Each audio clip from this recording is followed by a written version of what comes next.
Welcome, travelers of time and myth, to the Eternal Manuscript.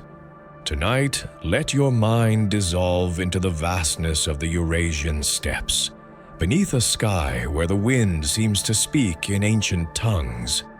Close your eyes, take a deep breath, and listen to the gallop of horses across the endless grass. Have you ever wondered where those men came from?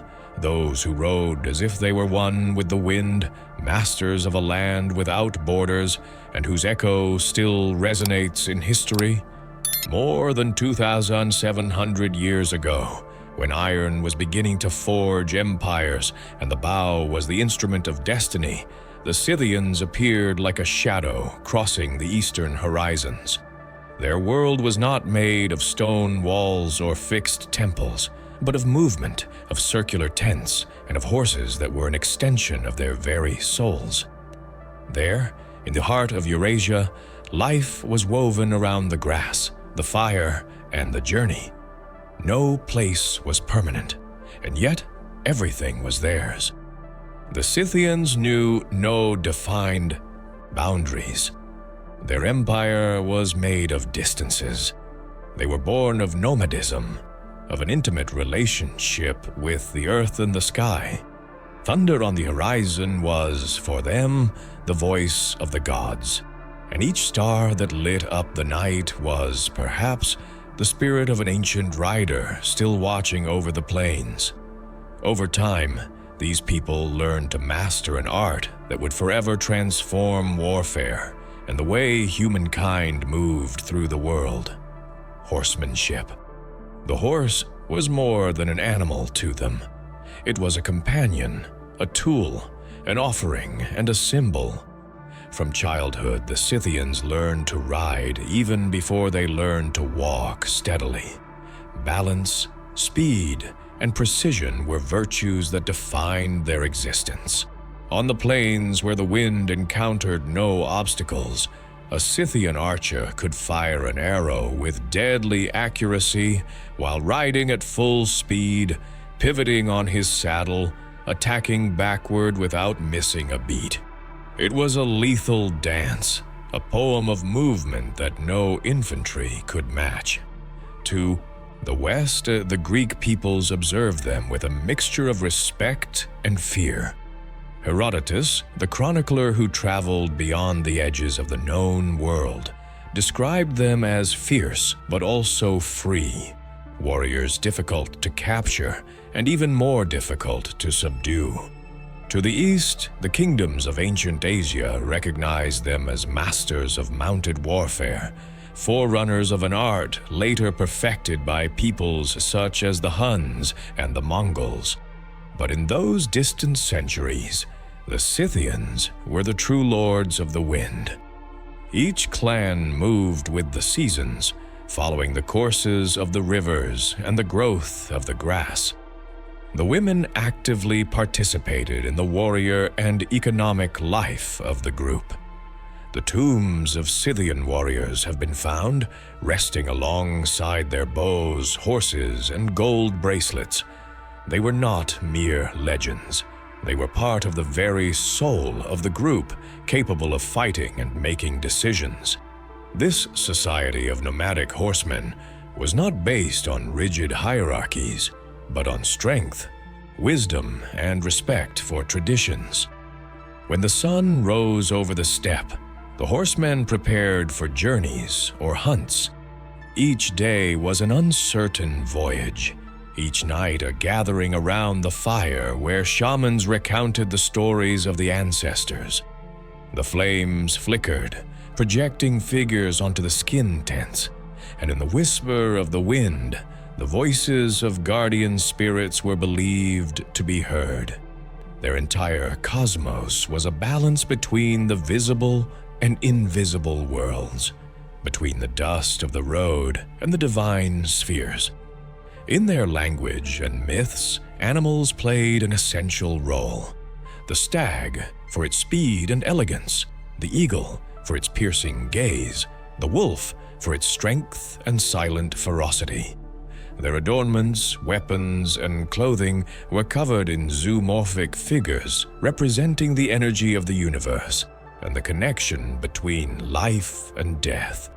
Every golden symbol on their equipment was not an ornament, but a prayer, and every object they carried into battle contained a spark of the divinity they served. Imagine the caravans of folding tents advancing across the endless grasslands. Hundreds of horses, camels, and oxen pulled carts laden with tools, weapons, and tapestries. There were no borders or precise maps, only a sense of belonging to something vast, a boundless territory. This mobility granted them exceptional adaptability. Where other peoples needed walls, the Scythians relied on their speed and intuition. Where others sought cities, they found home on the horizon. The steppe climate was unforgiving. Winters could freeze the air, and summers could scorch the skin to its breaking point. Yet amidst these hardships, a culture of temperance, resilience, and spirituality flourished. The Scythians did not seek to dominate nature, but rather to flow with it, accepting its whims as part of a higher order.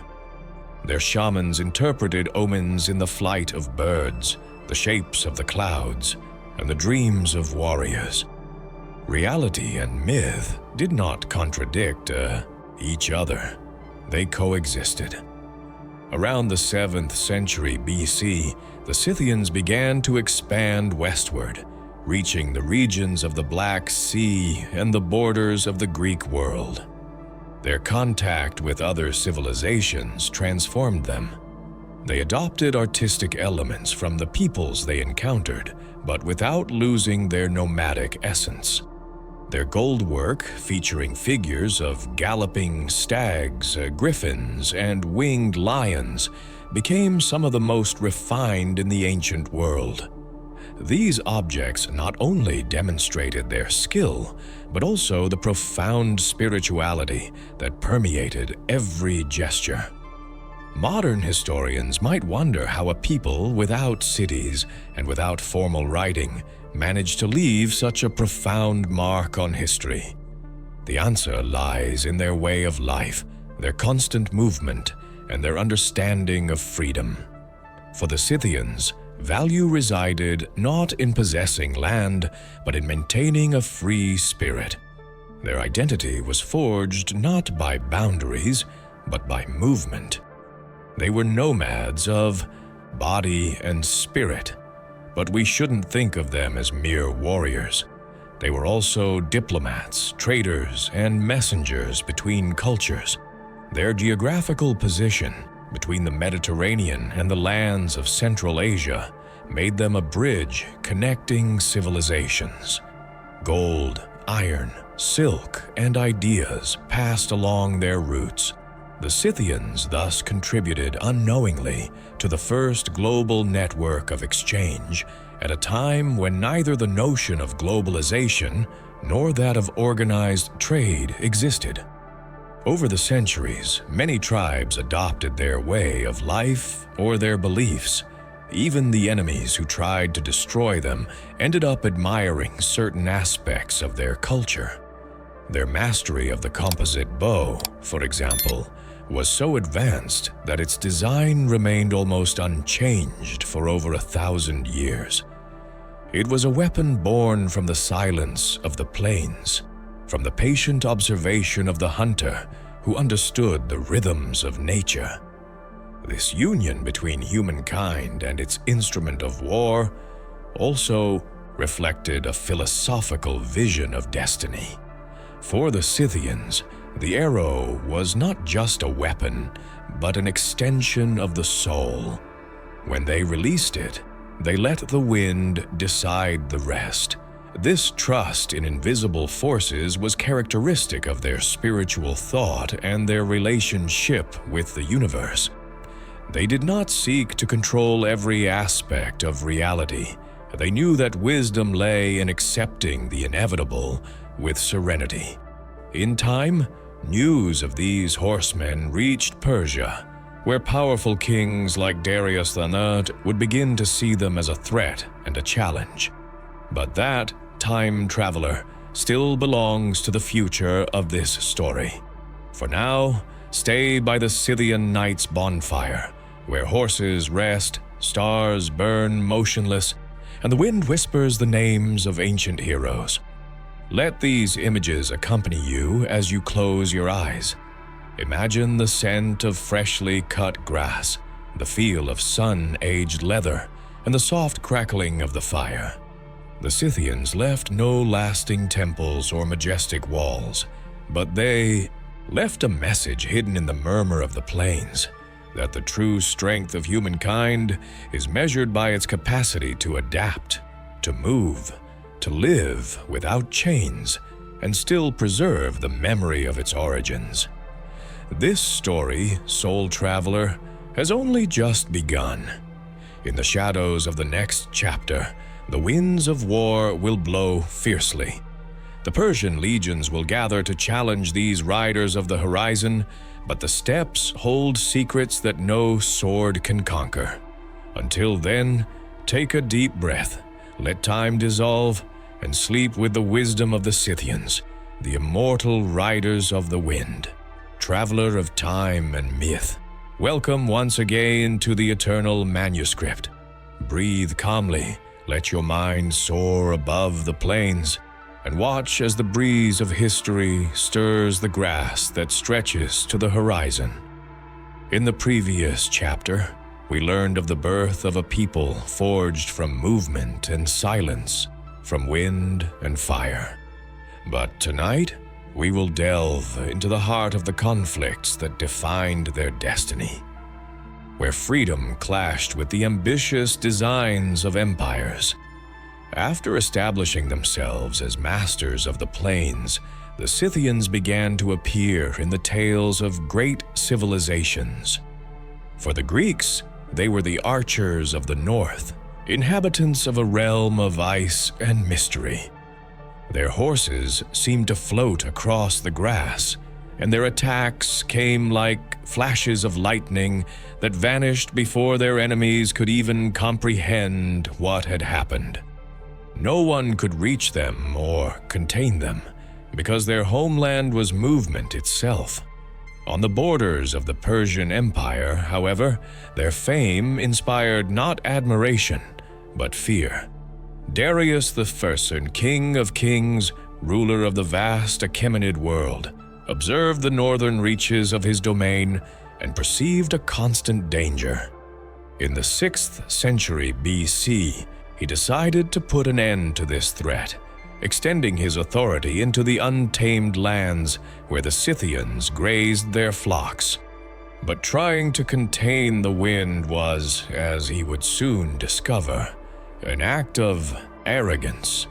The Persian campaign began with the splendor of an empire accustomed to obedience. Tens of thousands of soldiers marched north with chariots, supplies, and pack animals. They carried with them the confidence of those who knew no defeat. Yet the roads vanished into the steppe, and the enemy remained elusive. The Scythians, intimately familiar with every river and hill, watched from a distance. They would not engage Darius in direct battle. The war would be a patient dance. For weeks, the Persians pursued trails that vanished. Each time they reached a camp, they found it empty, the ashes cold, the livestock far away. The Scythians offered no frontal resistance, but rather a calculated attrition. Their strategy was silence, retreat, concealment, undermining. They burned the pastures before the enemy army could reach them, diverted water from wells, and launched swift attacks against the flanks of the columns. Their empire was the shadow, and their victory the exhaustion of the invader. Darius, frustrated, sent emissaries demanding battle. The Scythian leader, whose wisdom had matured in the nights without walls, responded with irony and calm. He sent them a bird, a mouse, a frog, and 5 arrows. The Persians did not know how to interpret such an offering. Some believed it meant surrender. Others later understood the true message. If the invaders did not learn to fly like the bird, burrow like the mouse, or swim like the frog, they would perish beneath the arrows of the people of the wind. The Persian troops, weakened by exhaustion and lack of resources, began to retreat. The extreme temperatures, the difficulty of securing supplies, and the constant nightly harassment led to a chaotic withdrawal. Thus, the Scythians triumphed without a single formal battle. It was a victory of the nomadic spirit over imperial rigidity, a lesson that would demonstrate that knowledge of the land can prevail over hierarchies and large armies. Meanwhile, on the other side of the Black Sea, the Greeks observed these events with awe and fear. In their myths, they began to intertwine the Scythians with figures of barbarism and ancient wisdom. Some imagined them as descendants of the heroes of Troy, others as guardians of the meridian where the sun set. They feared their ferocity, but they also respected their freedom. In the ports of Pontus, Greek ships learned to trade cautiously, offering wine and pottery in exchange for furs, horses, and gold. The Scythians were not mere caravan raiders. They were men of honor, guided by an ethic rooted in respect for courage and their word. Their tribal structure was bound by personal alliances rather than written laws. A Scythian oath, sealed with a cup of blood and wine, held more weight than any imperial treaty. Whoever broke it knew they were cursing not only their own name, but the very souls of their ancestors. Scythian weapons reflected their warrior spirit and artistry. Their composite bows, made of bone, wood, and sinew, were works of almost supernatural precision. The shot was swift and silent, a thunderclap held back by discipline.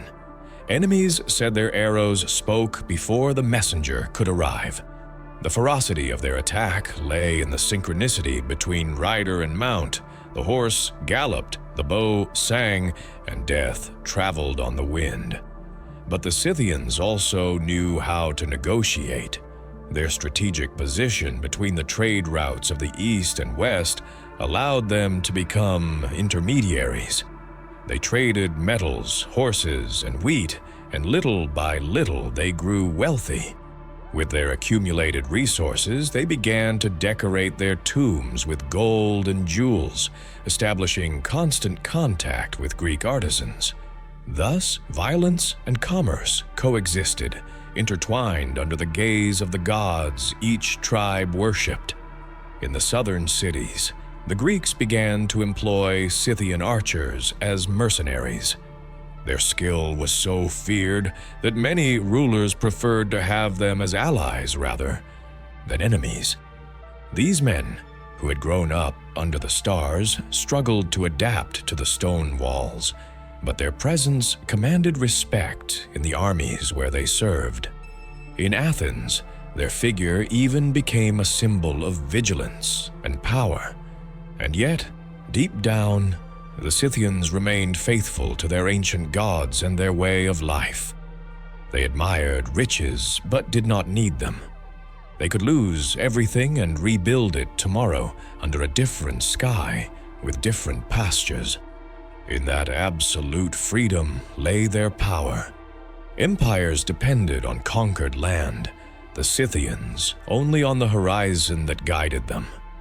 As time passed, generations of Scythians continued to expand north of the Black Sea, founding kingdoms at the edge of the known world.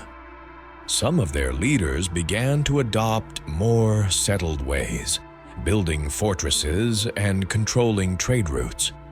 But this transition brought with it a slow loss of their nomadic essence. The more settled they became, the more vulnerable they were to invaders and the temptation of internal strife. Despite this, the memory of their conflict with Persia remained alive as an exemplary tale. Even Greek poets quoted it to remind us of the arrogance of the powerful. The Scythians' lesson was clear. The land belongs not to those who dominate it, but to those who understand it. And no map can measure the vastness of the soul of one who rides without borders. In the centuries that followed, contacts between Scythians, Greeks, and Persians gave rise to an intense cultural fusion. Herodotus's accounts presented them as guardians of the ends of the earth, and philosophers like Anacharsis of Scythian origin were remembered for their wisdom. Although the Greeks called them barbarians, they also considered them repositories of a certain primordial purity, of a balance between body and spirit that the urban world had forgotten. And so, the people who had humbled an empire also learned to coexist with the civilizations that surrounded them.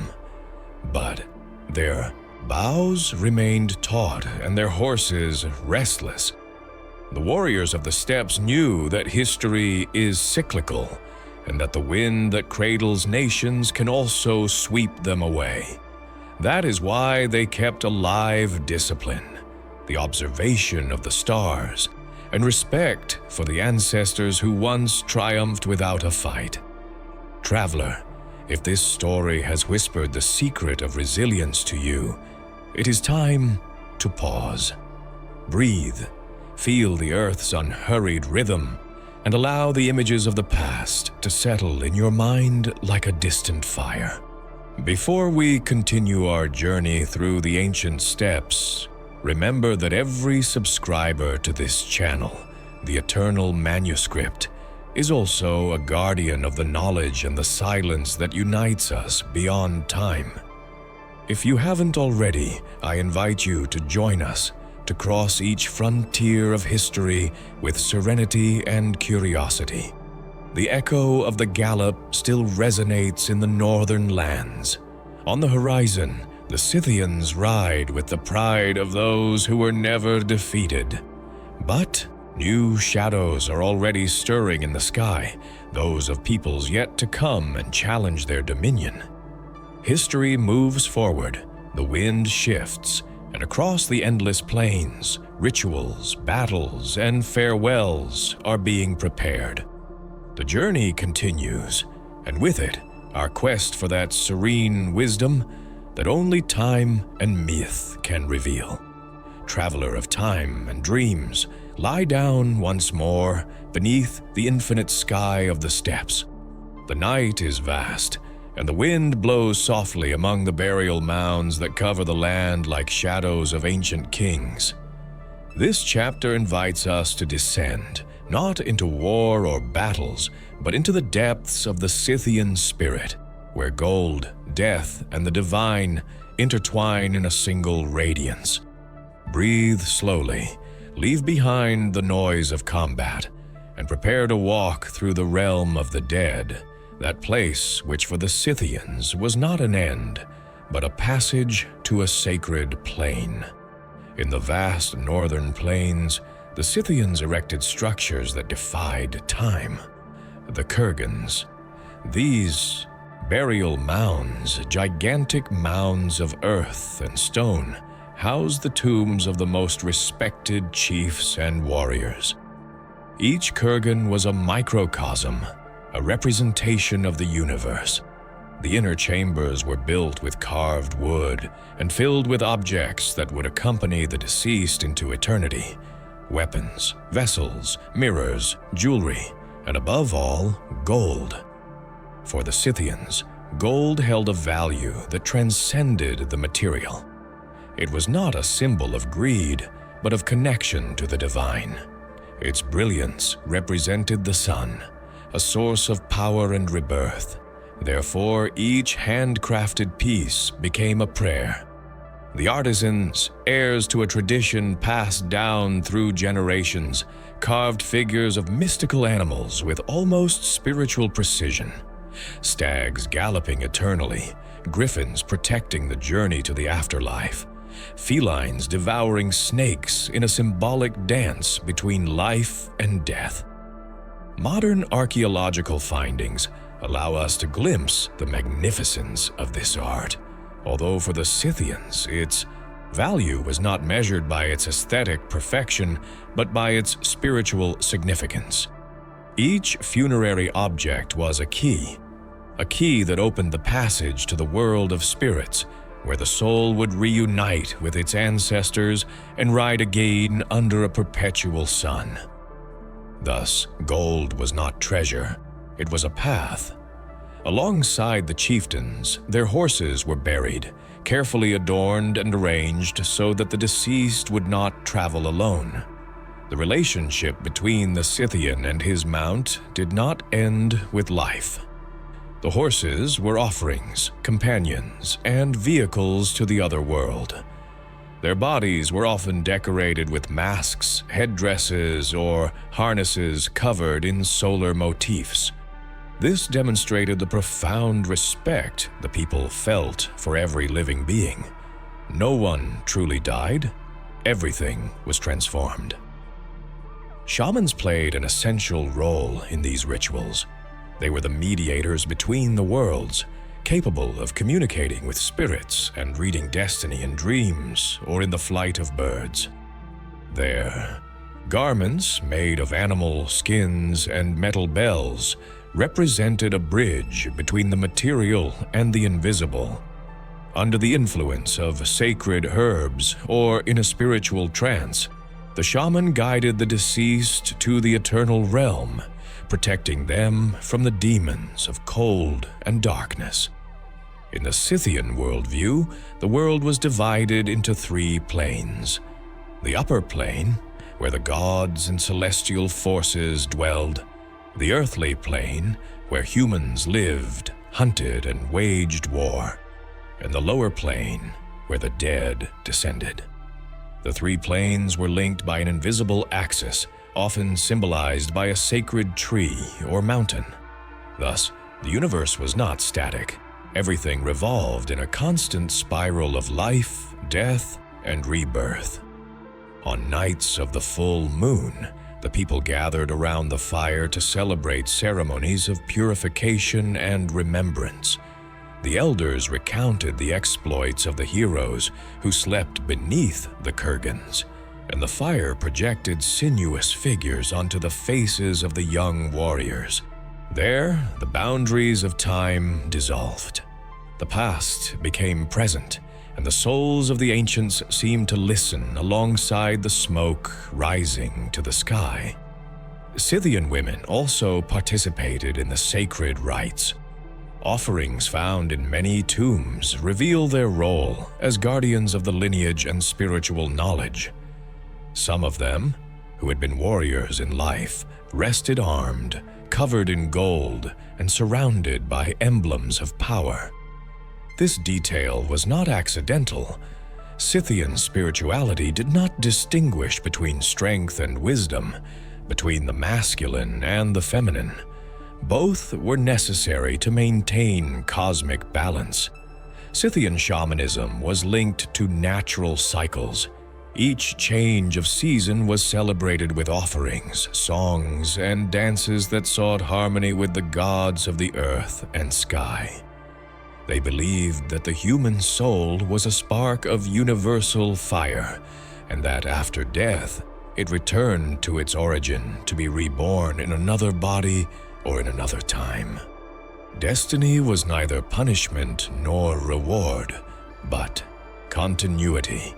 Among the objects found in the tombs, many depict hunting or combat scenes adorned with embossed gold. In these reliefs, the pulse of their warrior spirit vibrates, but so does their tenderness for the animals of the forest, the air, and the water. Nothing in their art seemed static. Everything was in perpetual motion, as if each figure were trying to escape the metal to continue running through eternity. Scythian gold reflected not only opulence, but also an understanding of nature. Their master goldsmiths knew that metal was born from the earth, and therefore each piece was preceded by rituals. Before melting it, they offered wine and milk to the gods. Often the pieces were buried alongside the dead, returning to the earth what had been taken from it. It was a perfect balance between creation and restitution. Some kurgans held true treasures beneath layers of frozen earth. The tombs of nobles were wooden chambers decorated with textiles, ivory inlays, and paintings that narrated battles or journeys. On their walls, solar symbols accompanied the deceased on their journey. The archaeologists who, centuries later, discovered these tombs found in them not only material riches, but a philosophy, the conviction that there is no end, only transition. The Scythian respect for death was a reflection of their respect for life. In their worldview, both were expressions of the same force. Death was change, not punishment. For this reason, farewells were neither silent nor sad. They were celebrated with banquets, music, and song. Tribes gathered, sharing meat, wine, and stories, honoring not the loss, but the journey the soul was beginning toward eternity. After the ceremonies, shamans buried protective symbols around the kurgan. It was their way of ensuring that evil spirits would not disturb the warrior's rest. Over the years, the steppes became covered with these mounds. Each one represented a generation, a lineage, a story. Contemplating the landscape, one could imagine thousands of souls riding beneath the earth, awaiting the dawn of the new cycle. Scythian goldwork eventually inspired neighboring peoples.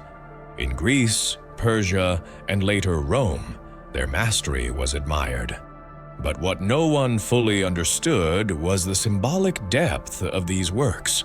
While other peoples saw jewels, the Scythians saw bridges between humanity and the cosmos. In that difference lay their mystery. Traveler, close your eyes for a moment and visualize the shimmering light of gold beneath an oil lamp. Imagine the shadows it casts upon the walls of a silent burial mound. Smell the scent of damp earth and leather, the chill outside contrasting with the warmth within. In that sacred space, time has no power. There the riders of the past rest beside their golden horses, awaiting the call of the sun that will awaken them when the world once again needs their courage. The Scythian soul expresses itself, above all, in that harmony between the tangible and the eternal. They were not only warriors, but guardians of a wisdom that understood that beauty can be an offering, and death a step toward fulfillment. Their words were not written down, but their gold spoke for them. In every deer, every feline, and every engraved phoenix, a message beats. Life goes on. May these images accompany you tonight. Breathe deeply and let the stillness envelop you, as if you were walking among golden tombs beneath the infinite sky. Remember that there is no darkness where memory dwells, and that the strength of the ancients still burns brightly in the glimmers of gold. In the next chapter, we will journey toward the twilight of these free spirits, when new tribes arrived to claim the plains that once belonged to the riders of the wind. Time traveler, breathe slowly and let history envelop you once more. The wind blows cold across the plains that once heard the gallop of the Scythians, but now only the echo of their footsteps lingers among the hills. We have journeyed through their birth, their rise, and their golden soul. Tonight, you will conclude your journey in the land where myth merges with dawn and dusk, the place where the riders of the wind surrendered their spirits to fate. For centuries, The Scythians were the masters of the Eurasian plains. Their dominion stretched from the Black Sea to the far reaches of Central Asia, and their trade routes connected worlds that rarely touched. But like every cycle of existence, even the freedom of the steppes began to erode. As time marches on, so does history, bringing with it new tribes, new storms, and the whispers of inevitable change. Around the 3rd century BC, the Scythians began to feel the pressure of other nomadic peoples emerging from the east. The Sarmatians, fierce and numerous, stormed their borders, claiming for themselves the same pastures and roots that had once belonged to the riders of the wind. It was not an immediate defeat, but a slow transition. Some Scythian tribes mingled with the newcomers, others migrated, seeking new lands where the gods would still hear their prayers. In this time of transformation, Scythian life still maintained its dignity. The last kingdoms around the Black Sea preserved their traditions. They buried their kings in great kurgans, continued to practice the art of goldsmithing, and maintained horsemanship as a spiritual emblem. However, prolonged contact with Greek and Persian cultures gradually altered their essence. Nomadism gave way to more stable settlements, and the magic of the wind began to fade. The Sarmatians, though direct heirs in many respects, did not fully share the Scythians' spiritual vision. Where the ancient horsemen saw a cycle of harmony, the new conquerors imposed iron and conquest. The last Scythians resisted in isolated enclaves, defending their valleys and rivers like guardians of a secret they knew was destined to disappear. But even their decline possessed grandeur, for they never renounced their spirit. Ancient chroniclers still mention their names in the margins of maps.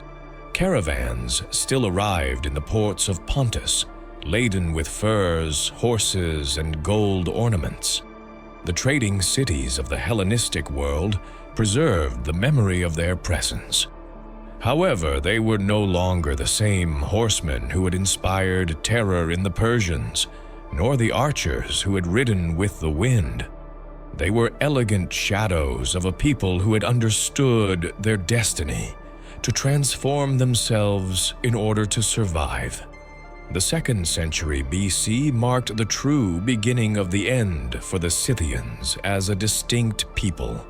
The new emerging powers, such as the Parthians and the Hellenistic kingdoms of the East, took the place they had dominated for generations.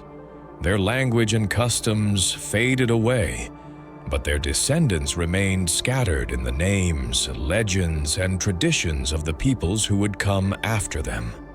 Imagine, traveler, an evening on the plains. The sun slowly dips toward the horizon, and the horses whinny at the breeze that heralds change. The last warriors raise their tents, the elders recount the exploits of fallen heroes, and the fire burns as if trying to resist the inevitable darkness. In that instant, past and present merge, and the Scythian spirit rises once more, pure, indomitable, eternal. Even in their disappearance, the Scythians bequeathed something that transcended all borders, the concept of mounted warfare. Their mastery of the composite bow, their mobility, and their discipline became the model that would inspire later peoples of the steppes. The Huns, the Mongols, and the Turks would draw from that legacy. From their wisdom emerged a new way of understanding combat, based not only on strength, but on the harmony between man, horse, and nature. The Scythian legacy was not solely military. Their art continued to reveal the depth of their worldview. Every gilded figure found in their tombs, every animal motif engraved on their weapons or jewelry is a message of permanence, Beauty was not a luxury for them, it was prayer, a language to speak with the gods. Through these forms, the Scythians gave us a mirror in which to contemplate our own mortality, and at the same time our hope for eternity. Many modern historians describe them as a lost people, but perhaps that idea is misleading. No people who leave such a mark on the world's memory can be considered lost. Their symbolic descendants dwell in every culture that learned to ride, to move without borders, to find freedom in the journey. In the echoes of their hooves resonate the origins of humanity's nomadic soul. The wind of the steppes still holds their voice. They say that on nights when it blows strongly, the neighing and war cries of the ancients can be heard. It is not illusion, but memory. The souls of the Scythians ride alongside the wind, visiting the places where they once lit their fires. Wherever a lone rider traverses the plain, wherever an arrow whistles through the still air, the spirit of the northern people remains. On the fringes of the Roman Empire, the Scythians were still recorded as distant and almost mythical peoples. They were spoken of as guardians of distant lands, more legend than reality. But that only proves that their essence transcended written history. They passed from flesh to myth, from chronology to symbol. Their disappearance was not a death, but a change of form. As generations passed, the steppes were populated by new confederations, by tribes that adopted different names but shared the same blood as the Scythians. The Sarmatians, the Alans, and many other peoples inherited their techniques, their funerary customs, and their respect for the horse. Each, in their own way, was a spark of the fire that the Scythians had lit centuries before. Traveler, as the fire of the tale dies down, reflect on the lesson of this people. It teaches us that greatness does not depend on cities built or stone monuments, but on the movement of the soul. It reminds us that wisdom can be found in impermanence, that living without constraints is also a form of mastery. They found eternity in freedom, and their faith in the cycles of life made them invincible to oblivion. Later centuries saw their name transformed into a poetic echo. Ancient artists evoked their ferocity, kings feared their memory, and sages reflected on their innate wisdom. Since then, every culture that dreamed of the horizon has invoked them, consciously or unconsciously, as the first explorers of the human soul. The Scythian was not just a warrior, he was a symbol of balance, of respect, and of union with the cosmos. Their way of dying was the same as their way of living, in motion. They left no ruins for time to destroy, nor temples for invaders to desecrate. They preferred to leave their mark on the wind, on the earth, in the silence. Therefore, their story does not end. It merely changes direction like the gallop of a horse, disappearing beyond the horizon. I invite you, whoever hears this tale, to close your eyes and feel the breeze of those same lands. Imagine the endless plains bathed in the golden light of twilight. Listen to the heartbeat of the Scythian spirit, which still converses with attentive travelers. Perhaps, if the silence is profound, you can hear the murmur of its wisdom, that freedom and humility before the universe are the true paths to immortality. The legacy of the Scythians is not only part of the past, but of our shared memory. They teach us that the most enduring power is that which does not seek to impose itself, but to flow with the world. The warrior who rides within, the soul that refuses to be imprisoned, are invisible legacies that this people left as an offering to the future. Thus, When the wind blows across any plain, and a rider is lost in the mist, the spirit of the Scythians will live again for an instant in every breath of history. This is their legacy, traveler. A history written not in stone or bronze, but in movement and dust, in the eternal flow of the ages. The Scythians reminded us that every civilization is born, rises, and ultimately sleeps beneath the same earth that witnessed its emergence. But their message endures, that freedom is sacred, that the human soul is as vast as the steppes, and that the wind never forgets the names of those who rode it.